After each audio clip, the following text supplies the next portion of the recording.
Бізге мынада есеп берілсін 3 көбейтілген 0,125. Бұны көбейту үшін, яғни мына 3-ті 10-дық бөлшекке көбейтейін деп отырмыз ғой. Осы жерден видеоны тоқтатып, өздеріңіз есептеуге тырысып көріңіздер. Ал олай болса бірге жалғастырайық. Сонымен міне 3-ті 0,125-ке көбейтетін болсақ, бұның көптеген әдістері бар екен. Мысалға, мына 0,125-ке назар аударатын болсақ, мен бұны тағы да басқаша қалай жаза аламын?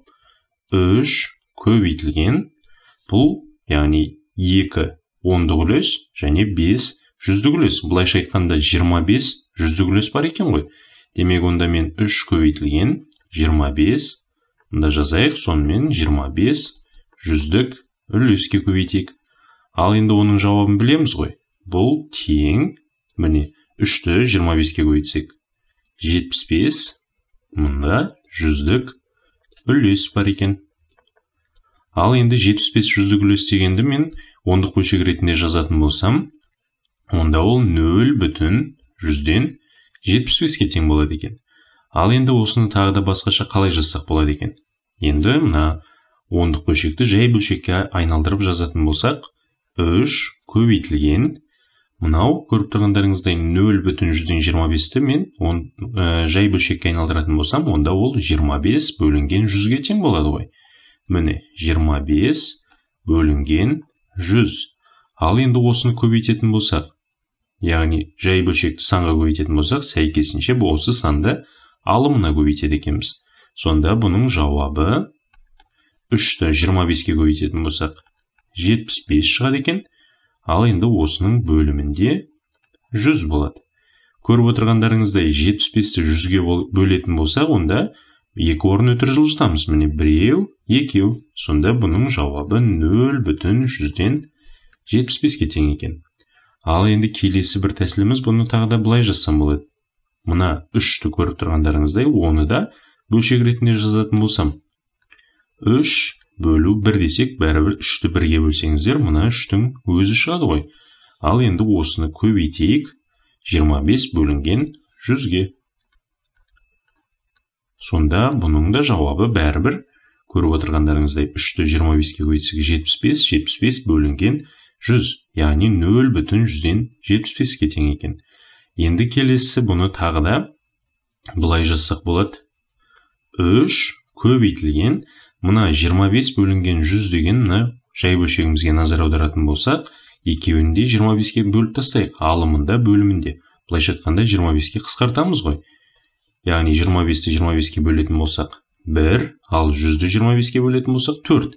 Сонда, мына 25 бөлінген 100 деген бөлшегіміз қысқарып, 4-тен 1 деген бөлшекке тең болады екен. Сонда, 3-ті мен 100-ден 25-ке көбейтемін демей-ақ бұлай жазсам болады екен ғой. 4-тен 1-ге көбейтем деп. Ал енді 3-ті 4-тен 1-ге көбейтетін болсақ, сәйкесінше 3-ті 1-ге көбейтеміз. Бұл тең, жазайық, алымында 3, ал бұның бөлімінде 4. Сонда 3-ті 4-ке бөлетін болсақ, бұның жауабы бәрібір 0,100-ден 75-ке тең болады екен. Ал енді келесі есебімізді шығарайық. Келесі 0,4-ті 0,3-ке көбейтейік. Бұны есептеу үшін былайша елестетсек болады көз алдымызға. 0,4, яғни бұл жерде 4 10-дық үлес бар. 4 10-дық үлес. Ал келесі мына 0,3 деп отырғанымыз, яғни бұл жерде 3 10-дық үлес бар екен. Сонымен, міне 4 10-дық үлесті 3 10-дық үлеске көбейтетін боламыз қазір. Ал енді мына 0,4-ті мен қазір жай бөлшекке айналдыратын болсам, бұл 4 бөлінген 10-ға тең ғой. Ал келесін 0,3-ті жай бөлшекке айналдыратын болсақ, онда ол 3 бөлінген 10-ға тең екен. Ал енді осы екі бөлшекті бір-бірімен көбейтетін болсақ, сонда сәйкесінше алымына көбейтетін болсақ, яғни 4-ті 3-ке көбейтсек 12, ал бөлімінде 10-ды 10-ға көбейтетін болсақ 100 шығады екен.